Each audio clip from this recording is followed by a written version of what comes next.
Okay, update numero uno, which is Arizona for one. We're working on the Titanic, and but we're not doing the Titanic. We're doing it as the Britannic. That's right. When she was a hospital ship during World War One, and she did suffer a tragic fate very, very early on during the war. So enough said about that. But what we've been messing around with here is I can't believe how small this is.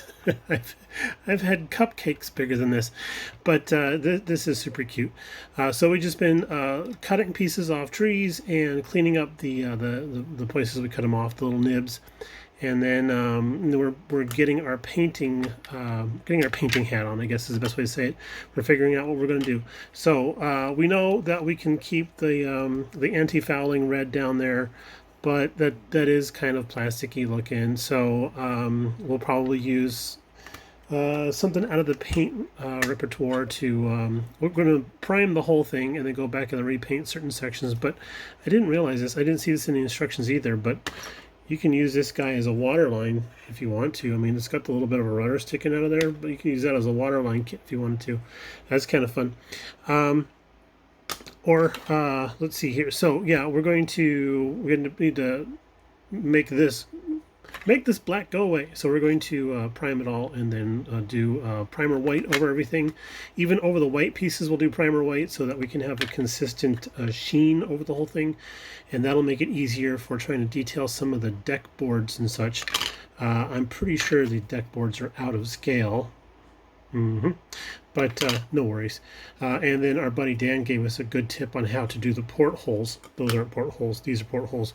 And we're going to try that technique also. However, the technique works really, really well and isn't mind-numbing because he's doing his as the Titanic coloring or the Olympic coloring, the passenger liner colors.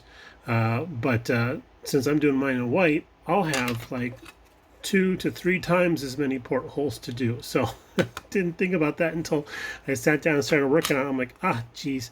But here's something fun. The kit does come with a whole bunch of lifeboats. That's kind of fun.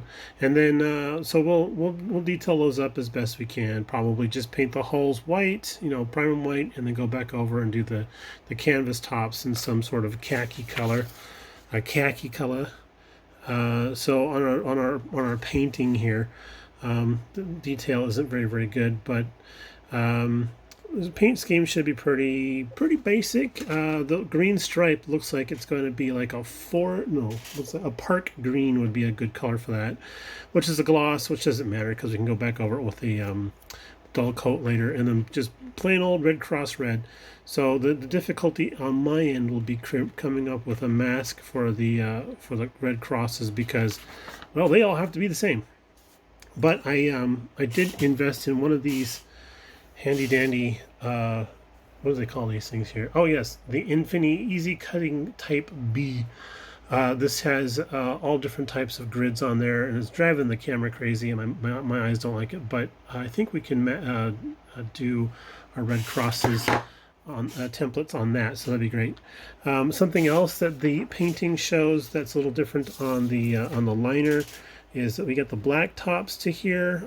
That was probably done on purpose for the liner because they didn't want to see all bunch of soot on the top there, so they painted them black anyway.